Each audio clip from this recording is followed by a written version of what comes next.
우리의 일반적인 시선과 생각으로는 고난이 우리 삶 가운데 많이 우리를 짓누르고 닥쳐온다면 우리 삶이 마치 넝마처럼 너덜너덜해져 버릴 것이다. 이렇게 우리 삶을, 고난을 바라볼 때가 많은 것 같습니다. 고난이 적으면 적을수록 삶도 더 깔끔하고 보기에도 좋고, 하지만 그것은 어디까지나 우리의 생각과 우리의 시선이 만들어내는 허상일 뿐입니다.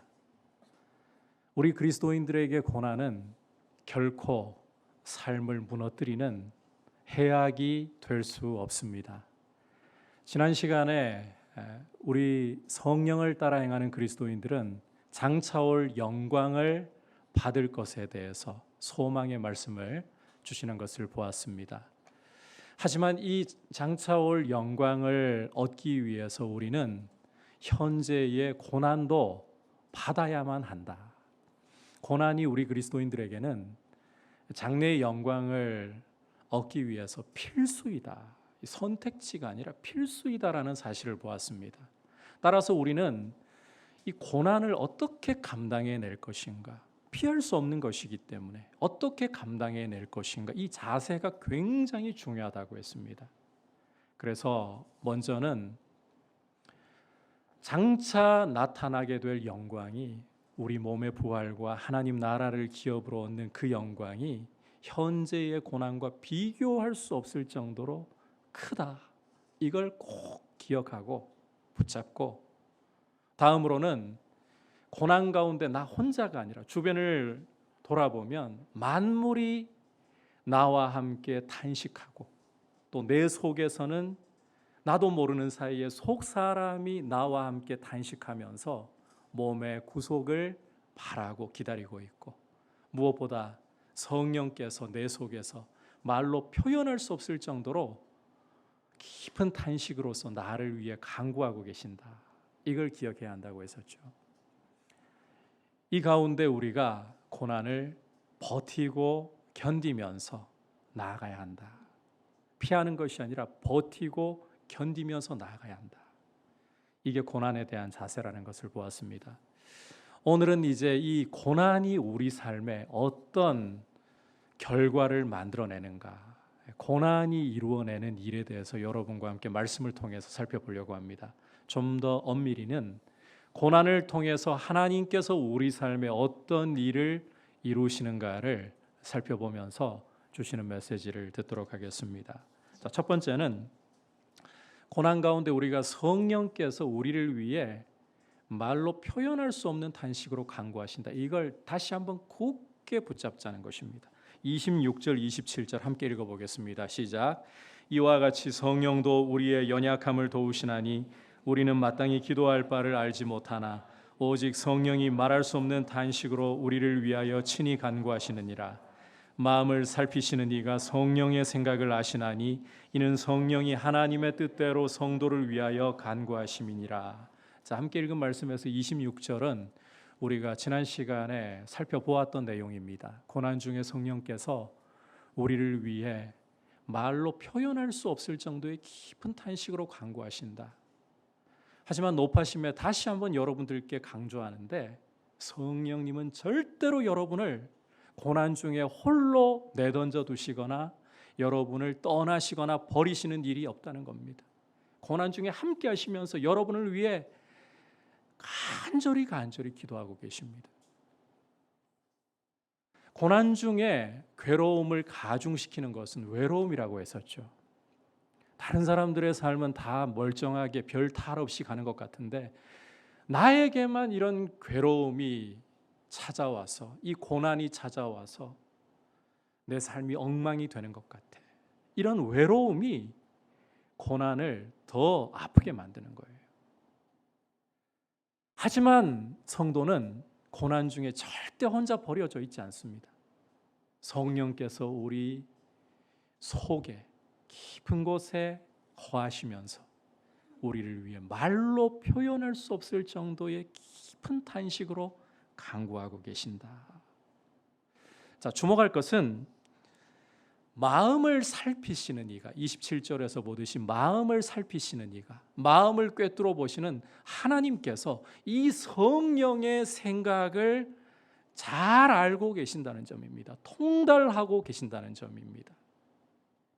성령님은 우리를 위해서 간구하시고 마음을 꿰뚫어 보시는 하나님 아버지께서는 이 성령님의 성도를 위한 간구를 다 알고 계신다. 다 통달하고 계신다. 참고로 고린도전서 2장 10절과 11절에서 바울은 성령님에 대해서 이렇게 묘사를 하고 있습니다. 함께 읽어보도록 하겠습니다. 시작. 성령은 모든 것 곧 하나님의 깊은 것까지도 통달하시느니라. 사람의 일을 사람의 속에 있는 영 외에 누가 알리요? 이와 같이 하나님의 일도 하나님의 영 외에는 아무도 알지 못하느니라. 자, 앞서 오늘 말씀 27절에서 누가 성령의 생각을 꿰뚫고 계신다라고 했습니까? 하나님 아버지께서. 그런데 이제 고린도전서 2장 10절과 11절을 보니까 역으로 성령께서도 하나님 아버지의 깊은 것을 꿰뚫고 계신다. 통달하고 계신다. 자, 그러니까 어떤 프로세스가 성부와 성령 간에 이루어지고 있느냐? 자, 성령께서 하나님 아버지의 성부의 뜻을 완전히 꿰뚫고 계시기 때문에 성도를 위해 기도할 때에 성부의 뜻을 따라서 기도하실 수밖에 없는 거예요.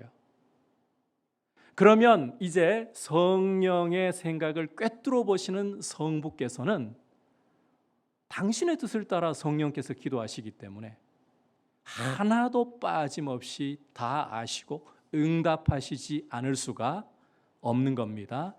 그러니까 이 성부와 성령께서 서로 상호적으로 잘 알고 계시고 성령께서는 성부의 뜻을 따라 성도를 위해 기도하시고 성부께서는 그 성령의 생각, 간구를 통달하시고 꿰뚫어 보시면서 들으시고 그래서 이 간구는 안 이루어질 수가 없는 거예요.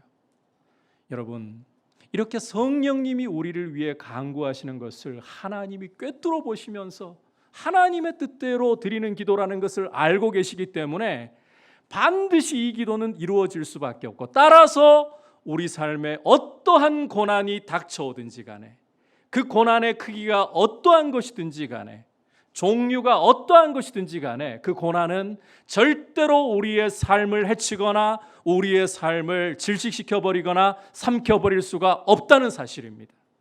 여러분, 우리 안에 계시는 성령님께서 우리를 너무나도 잘 아시고 동시에 하나님 아버지의 뜻을 따라 우리를 위해 간구해 주심, 이 간구를 하나님 아버지께서 다 꿰뚫어 보시면서 알고 계심, 바로 이 은혜 때문에 성도의 삶에는 고난 중에 결코 무너지지 않고 오히려 이 고난을 딛고 올라서는 승리자로 나아가게 되는 역사가 이루어지는 줄 믿습니다. 그래서 우리 안에 성령님을 보내어 주셔서 우리와 함께하게 하시고 우리를 위해 간구하게 하신 이 은혜가 얼마나 큰가. 하나님 아버지께서 우리 주 예수 그리스도께서 우리에게 성령을 보내심이 너무나도 감사합니다. 고난 중에 내가 이 고난을 이길 수 있고 고난을 만나더라도 무너지지 않고 내 삶이 버티고 견뎌낼 수 있는 힘은 내 안에 나를 위해 간구하시는 성령님이 계시기 때문입니다. 이 은혜를 생각하고 성령을 주심을 감사할 수 있기를 축복합니다. 자, 이제 성령님께서 우리 안에서 간구하심으로 인해서 그렇다면 어떠한 축복이 우리에게 구체적으로 오는가? 하나님께서 어떻게 기도를 응답하시는가? 한번 따라합시다. 모든 것이 합력하여 선을 이루느니라. 함께 28절을 한 목소리로 읽도록 하겠습니다. 시작. 우리가 알거니와 하나님을 사랑하는 자 곧 그의 뜻대로 부르심을 입은 자들에게는 모든 것이 합력하여 선을 이루느니라. 바로 이 28절 말씀이 성령께서 우리를 위해 드리시는 이 간구를 하나님 아버지께서 들으시고 이루어내시는 역사를 보여주고 있습니다. 우선 이 말씀에서 하나님을 사랑하는 자들에 대한 설명을 좀 보실 필요가 있어요. 이 하나님을 사랑하는 자들이란 바로 이어서 그 뜻대로 부르심을 입은 자들, 하나님의 뜻대로 부르심을 입은 자들이라고 설명을 더하고 있죠. 간단히 말해서 예수 믿는 성도들을 가리키고 있는 겁니다. 그러니까 우리 예수님을 믿는 성도들은 하나님을 사랑하는 특징을 가지고 있고, 그럴 수 있는 이유가 하나님이 그의 뜻대로 우리를 불러주셨기 때문이다. 만약 하나님이 우리를 불러주지 않으셨다면 여러분, 어느 누구도 예수님을 바라볼 수도 없고 예수님께로 나아갈 수도 없고 하나님을 사랑할 수도 없습니다. 우리가 에베소서 2장을 통해서 늘 보았던 것처럼 우리는 과거 허물과 죄로 죽어 있었고, 그 가운데에서 이 세상의 풍조를 따르고 공중권세 잡은 마귀를 따르고 육체의 욕심을 따르면서 하나님 앞에서 본질상 진노의 자식, 하나님과 원수 관계 속에 있었습니다. 이런 우리가 스스로 어떻게 하나님에 대해 허물과 죄로 죽어 있고 감각이 없는 우리가 어떻게 먼저 하나님을 찾고 예수 그리스도를 믿고 하나님을 사랑하는 일을 할 수 있단 말입니까? 오히려 하나님이 우리를 그 뜻대로 불러주셨기 때문에 우리가 예수님을 믿고 하나님을 사랑할 수 있는 이런 자리에 있게 된 거예요. 자, 주목할 것은 이렇게 하나님을 사랑하는 자, 다시 말해서 하나님이 그 뜻을 따라 불러주신 우리 성도들에게는, 다시 한번 따라합시다, 모든 것이 합력하여 선을 이룹니다. 참고로 여기에서 이 모든 것이라는 표현은 문맥상 고난을 가리키고 있습니다. 로마서 8장을 여러분께서 읽어보시면 앞서 뭐라고 말씀했나요? 17절에서 우리가 장차 올 영광을 얻기 위해서 고난도 함께 받아야 할지니라. 그러면서 고난의 상황을 이야기하고 있어요. 그래서 이 28절에서 모든 것이 합력하여 선을 이루느니라, 이 모든 것은 고난을 가리킨다. 우리 삶에 닥쳐오는 여러 가지 고난들을 가리킨다. 성도에게는, 예수님을 믿는 성도에게는 어떤 고난이 찾아와서 인생을 짓누르고 삼켜버리려고 할지라도 그 고난이 결국은 성도에게 선이 되는 역사가 일어나 버린다는 겁니다. 여러분, 조금이라도 고난이 우리에게 친절하거나 우리를 잘 이해하거나 우리를 돕는다고 생각하셔서는 안 됩니다. 고난은 절대로 우리에게 친절하지 않아요. 고난은 마치 사나운 맹수와 같이 우리 삶을 삼켜버리려고 다가옵니다. 성난 파도와 같이 우리를 덮치려고 우리에게 찾아오는 겁니다. 그런데 어떻게 이런 맹수와 같고 노도와 같은 고난이 우리 삶에 우리를 압도하려고 삼키려고 찾아옴에도 불구하고 오히려 우리를 유익하게 만들어버리고 이 고난들이 모여서 선이 이루어지는 역사가 일어나는 것인가? 그 이유는 오직 한 가지입니다. 바로 성령님이 우리를 위해 말로 표현할 수 없는 탄식으로 간구하시고 그 간구를 하나님 아버지께서 응답하셔서 역사하시기 때문인 거예요. 우리가 가지고 있는 이 개역 개정 성경에서는 모든 것이 합력하여 선을 이루느니라 이렇게 번역을 하고 있어요. 그런데 다른 사본을 참고를 해보면 하나님이 모든 것이 합력하여 선을 이루게 하시느니라, 이 주체가 하나님이시라는 것을 명기하고 있는 사본들도 있습니다. 하나님이 하시는 거예요. 고난은 거센 파도와 같이 맹수와 같이 우리를 삼키려고 사탄이 종종 이 고난을 사용해서 우리의 삶을 완전히 짓눌러버리고 우리의 삶을 넉마가 되게 만들어버리려고 공격을 해오고 우리를 압박하지만, 그러나 성령께서 우리를 위해 간구하고 계시기 때문에 그리고 하나님 아버지께서 그 간구를 꿰뚫고 계시고 낱낱이 알고 계시고 응답하시기 때문에 이 사나운 맹수인 고난은, 이 성난 파도인 고난은 우리에게 다가와서 오히려 우리를 유익하게 하는 도구로 바뀌어 버리는 거예요. 고난은 절대로 여러분을 유익하게 하려고 하지 않습니다. 고난 스스로는 절대로 여러분에게 친절하지 않습니다.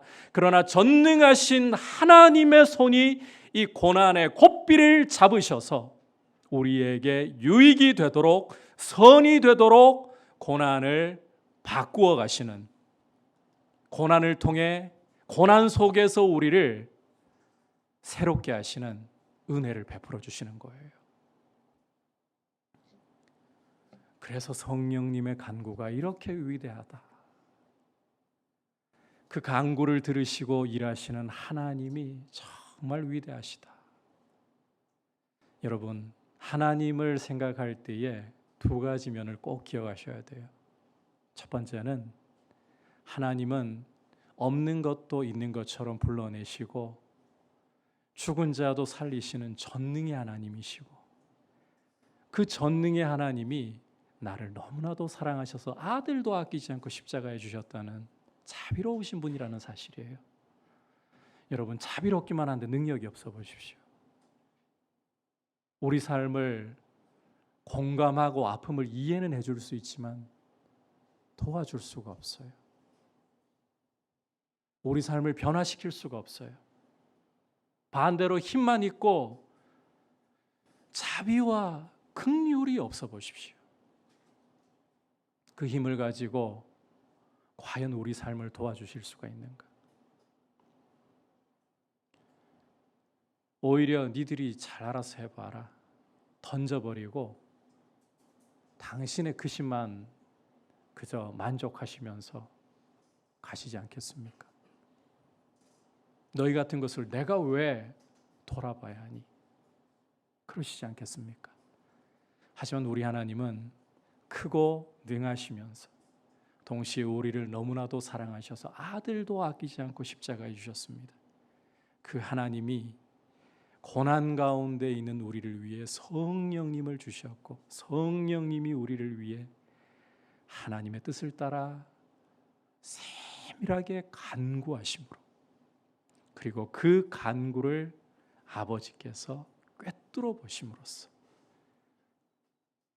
응답하시고, 그 결과 고난은 더 이상 우리 삶에 해를 끼치는 존재가 될 수가 없는 것입니다. 여러분, 고난은 절대 여러분을 해롭게 할 수 없습니다. 당장 고난을 만날 때에는 그 고난의 크기가 내 눈을 사로잡고 나를 압도할 때에는 비명을 지르고 신음하고 낙심하고 어떻게 이 순간을 헤쳐나갈 것인가 막막하기만 합니다.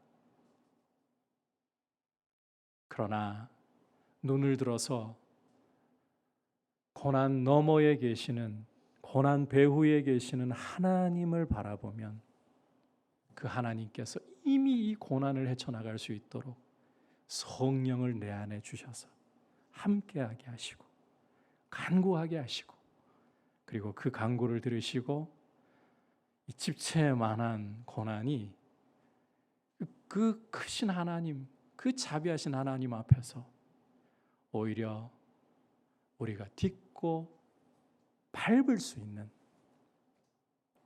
마태복음 14장 보시면 예수님이 무리를 걸으시는 사건 기록하고 있잖아요. 제자들에게 고난을 주던 그 물결, 여러분께서 마태복음 14장 읽어보세요. 그 사건을. 제자들이 물결로 인하여 고난을 당하더라. 그런데 그 제자들에게 고난을 주고 있던 그 물결을 우리 예수님이 발로 밟으시면서 제자들에게 오시는 거예요. 이런 역사를 우리에게 허락하실 수 있고 허락하시는 분이십니다. 따라서 성령님을 주신 것이, 성령님이 나를 위해 간구하시는 것이, 그리고 하나님 아버지께서 그 간구를 들으시는 것이 얼마나 위대하고, 어떠한 고난이라도 버티며 견디며 헤쳐나가면서도 결코 짓눌리지 않고 쇠하지 않고 오히려 승리자가 될 수 있다. 이 일에 여러분 감사함이 넘칠 수 있기를 축복합니다. 이제 마지막으로 그렇다면 어떠한 선을 이루시는 것인가? 따라할까요? 그 아들의 형상을 본받게 하려 함이라.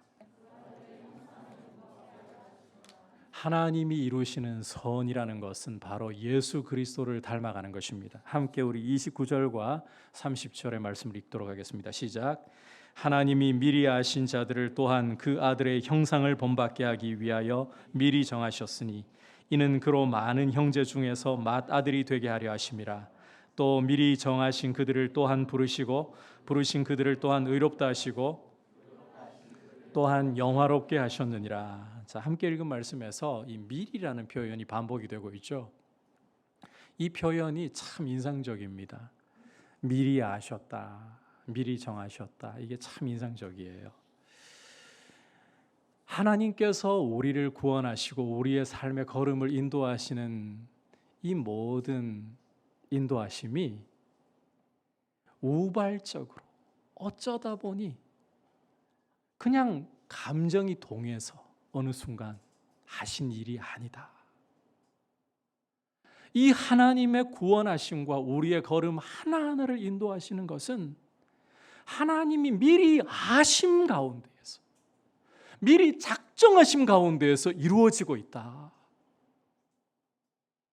만약 우리의 구원과 우리 걸음을 인도하시는 하나님의 손길이 그리스 로마 신화의 신들이나 북유럽 신화의 신들처럼 우발적이고 감정적이었다면 여러분, 우리가 얻은 이 구원에 대해서, 하나님이 우리 삶을 이끌어 가시는 이 인도하심에 대해서 불안해서 살 수가 없을 거예요. 그러나 우리 하나님은 미리 아시고 미리 작정하심을 따라서 우리를 구원하셨고 우리의 걸음을 인도해 나가고 계시는 분이십니다. 결코 우발적이거나 돌변하시거나 감정에 따라서 이랬다 저랬다 하실 수가 없다는 거예요. 이 미리 아심과 미리 정하심을 따라 하나님은 우리 성도들을 부르시고 의롭다 하시고 영화롭게 하셨습니다. 여러분, 여기에서 이 부르셨다, 의롭다 하셨다, 영화롭게 하셨다, 이 동사가 헬라어 원문에서 어떻게 사용되었는가 하는 게 참 중요한데 조금 어렵지만 부정과거 시제를 사용을 하고 있어요. 무슨 말인가 하면 이미 일어난 일, 과거에 이미 일어난 일로 표현을 하고 있다는 거예요. 하나님이 이미 과거에 우리를 부르셨고 우리를 의롭다 하셨고 이미 과거에 우리를 영화롭다 하셨다. 자, 우리 예수 믿는 성도들에게 하나님이 과거에 이 자리에 예배를 드리고 있는 예수 믿는 성도들에게 이미 과거에 우리를 부르시고 의롭게 하셨다. 이거는 당연한 일이죠. 이미 일어난 일 아닙니까? 안 그러면 여러분 이 자리에 있을 수가 없는 거예요. 불가능한 일이에요. 하나님을 아버지라 부를 자격이 우리에게는 없어요. 안 부르셨고 의롭게 하지 않으셨으면 우리는 힘이 없어요. 죄 짓는 것 말고는. 그런데 이 영화롭게 하셨다. 아무리 우리가 이 영광의 맛을 성령께서 우리에게 풍성하게 은혜를 부어주실 때 맛을 보는 것은 있더라도 이 영화롭게 하셨다는 것은 분명히 미래에 일어날, 우리 주님이 재림하실 때 일어날 일이거든요. 그런데 왜 사도 바울은 부르시고 의롭다 하실 뿐만 아니라 영화롭게 하셨느니라, 이미 일어난 과거의 일로 표현을 하고 있느냐? 무슨 의도를 가지고서? 자, 여기에는 굉장히 중요한 의도가 실려 있어요. 앞으로 하나님이 그리스도께서 오실 날 이루실 그 미래의 일이지만 과거로 표현하는 것은 과거에 일어난 일처럼 하나님이 반드시 이루고야 마실 것이다, 확신을 주고 보증을 주기 위한 표현이라는 거예요. 이미 일어난 일, 하나님이 장래에 이미 일어난 일로 표현하셨다면 안 이루시면 하나님의 이름이 어떻게 되는 겁니까? 당신의 명예를 걸고 우리를 부르시고 의롭게 하셨을 뿐만 아니라 영화롭게 하시고야 만다. 하나님의 의지가 이 속에 표현되어 있는 거예요. 여러분, 하나님이 우리를 미리 아시고 미리 정하시고 우리를 의롭다고 하시고 우리를 이렇게 하나님의 자녀로서 살아가게 하셨고 이제 장차 영화롭게 하실 것인데, 이걸 하나님이 작정하셨다면, 하나님의 영원한 작정 속에 이 일이 있다면 감히 고난이 이 작정을 흔들 수가 있겠습니까? 고난이 어떠한 종류이든지 간에, 그 크기가 어떠하든지 간에, 그 깊이가 어떠하든지 간에 하나님이 작정하시고 하나님이 보증하신 일을 감히 고난이 흔들 수가 있겠습니까? 사망이나 적신이나 박해나 위협이나 칼이나 현재의 일이나 장래의 일이나 사망이나 생명이나 천사들이나 권세들이나 감히 이와 같은 고난들이 하나님이 미리 아시고 미리 정하시고 부르시고 의롭다 하신 이들을 영화롭게 하실 일에 대해서 반박하고 무너뜨릴 수가 있겠냐는 거예요. 절대 그럴 수가 없는 거예요. 하나님이 작정하신 일은 이루어질 수밖에 없는 겁니다. 그런데 이 모든 작정이 부르시고 의롭다 하시고 영화롭게 하시는 이 작정이 무엇을 목표로 나아가고 있느냐? 여러분, 다시 한번 29절을 보세요. 그 아들의 형상을 본받게 하기 위하여라고 말씀을 하고 있죠. 그 아들의 형상을 본받게 하기 위하여. 하나님은 우리를 미리 아시고 작정하셔서 부르시고 의롭다 하신 이유가, 그리고 장차 영화롭게 하실 그 방향이 아들의 형상, 예수님의 형상을 담게 하시는 데 있어요. 그리고 여러분, 28절에서 말씀했던 그 선이 바로 이것이에요. 예수님 닮는 것이 우리에게 이루어지는 선이라는 거예요. 하나님은 고난이 우리에게 몰려들 때에 그 몰려든 고난을 변하여 우리를 위한 선이 되게 하시는데, 그 선은 예수님 닮아가게 된다는 거예요. 그 일을 하나님이 작정하셨는데, 하나님이 이루시겠다는데, 하나님이 보증하시는데 고난은 흔들 수 없다. 성령께서 우리를 위해 간구하시고, 그리고 이 일을 하나님의 작정 안에 두셨기 때문에 고난은 절대로 우리 삶을 흔들어 하나님의 이 일을 무너뜨릴 수 없다. 여러분이 예수님을 닮아가게 하시는 이 선은 성삼위 하나님이 작정하시고 이루어가시는 영광스러운 삼위일체의 역사입니다. 하나님 아버지께서 미리 작정하시고 예수 그리스도께서 십자가에 보혈을 흘려주시고 성령께서 우리 안에서 함께 하시며 간구하심으로 이루어가시는 삼위의 공동의 역사이고 영광의 역사입니다. 이 하나님의 역사를 따라서 여러분, 우리 삶에 고난이 다가와서 우리를 집어삼키려고 할 때에 고난은 하나님의 손에 고삐가 잡혀서 결국은 우리를 집어삼킬 수 있는 것이 아니라, 설령 우리가 고난의 이 아가리 속에 들어간 상황에서도 고난은 우리를 집어삼키지 못하고 결국은 우리의 유익을 위해, 그리스도를 닮도록 하기 위해 하나님의 손에 잡힌 도구로 전락하고 우리는 반드시 그리스도의 형상으로 빚어져가는, 고난을 당하면 당할수록 고난의 물속에 빠져드는 것이 아니라 오히려 주님과 함께 고난의 물결 위를 걷는 이 역사를 반드시 보게 하실 줄 믿습니다.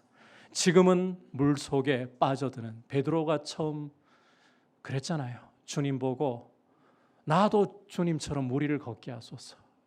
주님이 오라 하실 때 처음에 물 위를 걸었죠. 그러다가 바람과 파도를 보고 그 고난을 주는 그 환경을 보고 물속으로 빠져들어갔잖아요.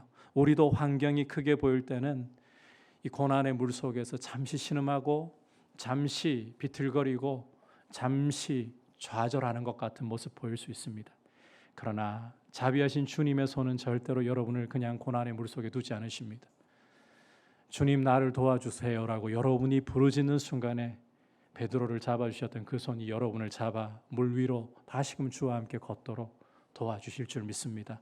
이 선하신 주님의 손길을 기억하고 여러분이 내 안에서 성령님이 간구하고 계시고 하늘 보좌에서 하나님 아버지께서 내 기도를 들으시면서 고난을 당신의 손에 장악하고 계심을 기억하고 그리스도를 닮게 하시는 것이 영원한 하나님의 작정 속에 있기에 반드시 이루어질 수밖에 없다는 이 확신 속에 굳게 서므로 하나님 앞에서 승리자로서 서게 되는 귀한 은혜가 있기를 축복합니다. 그리고 여러분들에게 한 가지만 더 강조하고 싶습니다. 우리 그리스도인들이, 우리 교회들이 바라보아야 할 진정한 영광이자 진정한 축복은 예수님 닮아가는 모습입니다. 우리는 이 세파 속에 살아가면서 세속주의에 자꾸 물이 들어가는 경향이 있어요. 그러다 보니까 우리도 모르는 사이에 이 돈이 남들보다 많고 남들보다 더 힘이 있고 자리가 높아지면 성공하면 그게 영광이라고 생각을 하고 축복이라고 생각하는 경향이 굉장히 많습니다. 그런데 우리의 이 시선이 바뀌어야 돼요. 그리스도인들은 시선이 바뀌어야 돼요. 지금까지 이런 세속주의적인 시선으로 인해서 우리 한국교회가 얼마나 망가져 왔는지를 여러분 기억하십시오. 화려한 건물이 교회의 영광이 아닙니다. 많은 숫자가 모여들었기 때문에 그것이 교회의 영광이 아닙니다. 돈이 많아서 정치인들조차도 굽신거리고 하는 모습이 교회의 영광이 아닙니다. 교회의 영광은 얼마나 예수님을 닮아가는가, 그리스도를 닮은 인격의 열매가 우리 안에 얼마나 풍성하게 맺히는가, 바로 여기에 있는 거예요. 이게 자랑이어야 하고 이것이 우리의 축복이라는 사실을 기억을 하셔야 돼요.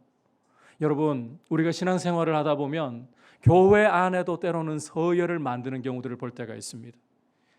은사를 따라가지고 그걸로 서열 만들려고 하는 모습들이 심지어 고린도 교회에서도 일어나가지고 우리가 가지고 있는 이 성경 속에 포함이 되어 있잖아요. 여러분, 은사라는 것은 교회를 섬기라고 주신 것이지 교회를 세우라고 주신 것이지 결코 내가 기도를 많이 남들보다 더 많이 했고 남들보다 더 경건하기 때문에 주시는 게 아니에요. 기도 많이 하지 않아도 방언 올 수 있어요. 신유의 역사가 따라올 수도 있어요. 그런데 역으로 기도를 많이 하고 경건하게 하나님 앞에 살아도 방언 못 받는 경우들도 종종 봅니다. 미국 원주민 선교에 큰 역할을 감당했던 데이비드 브레이너드라는 분이 계십니다. 이분은 18세기 미국의 대부흥의 불길이 번져갔을 때에 중심에 있었던 조나단 에드워즈라는 분의 사위예요. 이분이 얼마나 하나님 앞에서 경건했던가 하면 금식을 밥 먹듯이 하면서 기도했어요. 조나단 에드워즈의 증언에 따르면 자기 생일이 오면 어김없이 금식하면서 숲속에서 하나님을 대면하면서 기도를 하는데 마치 모세가 그랬던 것처럼 그 얼굴에 광채가 날 정도로 그렇게 하나님을 깊이 경험했던 사람이 데이비드 브레이너드라는 사람이었습니다. 그런데 이 사람이 방언을 못 받았어요. 우리 한국교회에 기라성과 같은 이제 작고하신 옥하는 목사님,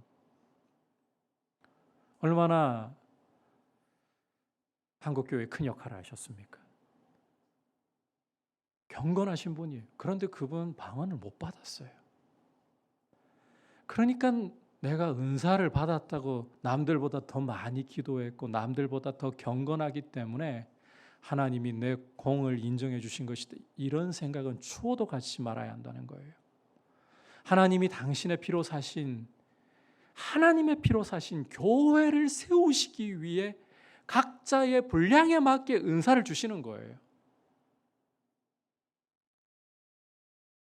그러므로 은사를 가지고 자랑하면서 서열 만들면 안 돼요.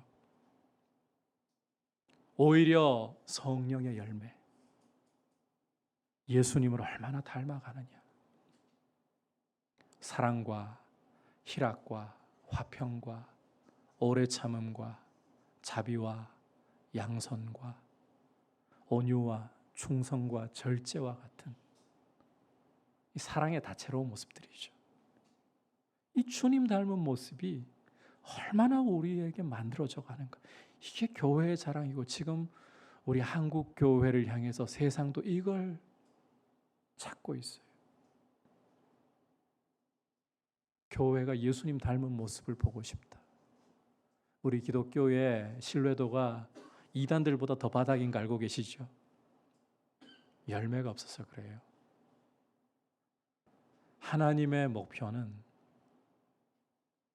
우리가 얼마나 화려한 은사를 가지고 얼마나 남들보다 많은 힘을 가지고 휘두르고 높이 올라가서 부러움을 사느냐, 아닙니다.